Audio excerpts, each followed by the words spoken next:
PGMI semester 5. Di sini saya akan menjawab pertanyaan soal final tes mata kuliah PSI Perkembangan Anak, yang mana soal yang pertama adalah apa saja yang kalian ketahui mengenai makanan pendamping ASI. Yang nomor 2, apa saja yang kalian ketahui mengenai segitiga bahasa. Yang nomor 3, apa yang kalian pahami mengenai sensori integrasi dan contohnya dalam kehidupan sehari-hari anak. Yang keempat, kenapa stimulasi motorik penting, dan berikan contoh stimulasi motorik sederhana yang bisa diterapkan dalam sehari-hari. Saya akan menjawab pertanyaan nomor 1, yaitu apa saja yang kalian ketahui tentang MPASI. MPASI merupakan singkatan dari makanan pendamping ASI, yaitu makanan tambahan yang diberikan kepada bayi selain ASI. ASI saja tidak dapat mencukupi nutrisi anak untuk tumbuh kembang optimal. Nah, masa transisi dari ASI eksklusif sampai makanan keluarga ini terjadi saat bayi usia 6-23 bulan.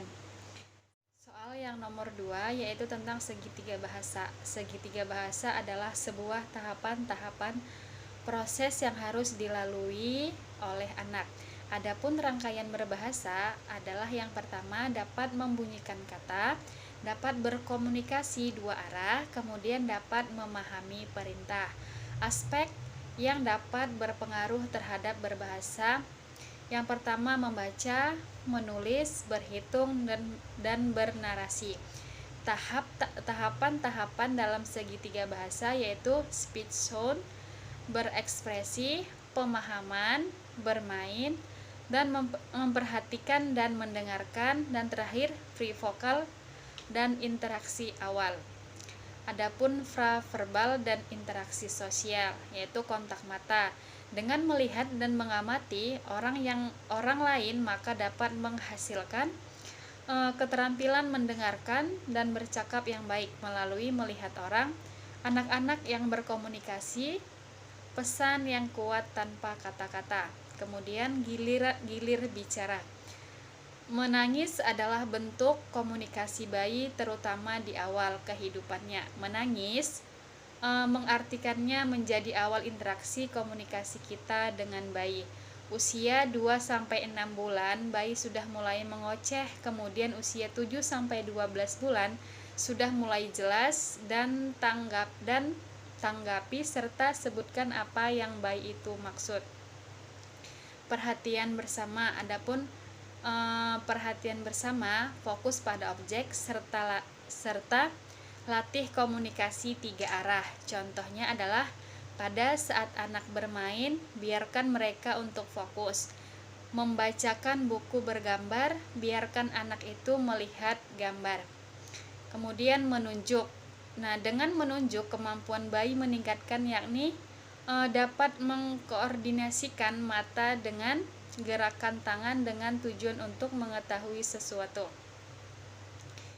Kemudian yang jawaban nomor 3 adalah sensori integrasi merupakan suatu proses neurologi dalam mengatur dan menerjemahkan input sensorik untuk dapat memberikan respon yang sesuai dengan input tersebut. Dengan kata lain, sensori integrasi ini menggabungkan berbagai informasi dari gabungan indera-indera manusia yang menjadi sebuah informasi yang utuh. Contohnya yaitu bermain di luar ruangan, di lingkungan alam, misalnya bermain pasir atau melihat awan atau melihat burung yang terbang di awan. Terakhir adalah soal nomor 4 yaitu tentang kenapa stimulasi motorik itu penting. Nah, karena setiap bayi yang dilahirkan itu siap untuk belajar, karena otak mereka juga harus dikembangkan. Oleh karena itu, orang tua memiliki peran untuk dapat mengembangkan atau mempersiapkan perkembangan anak. Nah, pada tahun pertama otak anak itu tumbuh cepat, maka dari itu butuh peran dari orang tuanya, yang mana tentunya stimulasi ini melibatkan mereka baik secara mental untuk mengembangkan indera mereka yang memang dibutuhkan semua anak, yang mana kita sebagai orang tua harus dapat merangsang indera baik kita, yang mana memungkinkan mereka untuk dapat mencapai perkembangan lebih cepat sehingga tidak mengalami keterlambatan. Nah, yang nantinya dapat mengembangkan di mana orang tua nantinya akan dapat mengembangkan keterampilan motorik anak. Jika kita sebagai orang tua gagal memberi sensori motorik, maka akan beresiko tinggi pada anak. Kemudian karena memang stimulasi motorik itu merupakan dasar dari perkembangan otak anak yang optimal dan melalui daya tahan mental anak. Kesuksesan stimulasi motorik ini dapat dilakukan dengan memberikan berbagai aktivitas fisik yang interaksi yang membahagiakan bagi anak-anak sehari-hari. Contohnya yaitu membiarkan anak untuk mengambil peralatan makan sendiri, kemudian membiarkan anak untuk makan sendiri atau mandiri. Mungkin itu saja yang bisa saya jawab. Kurang lebihnya mohon maaf. Assalamualaikum warahmatullahi wabarakatuh.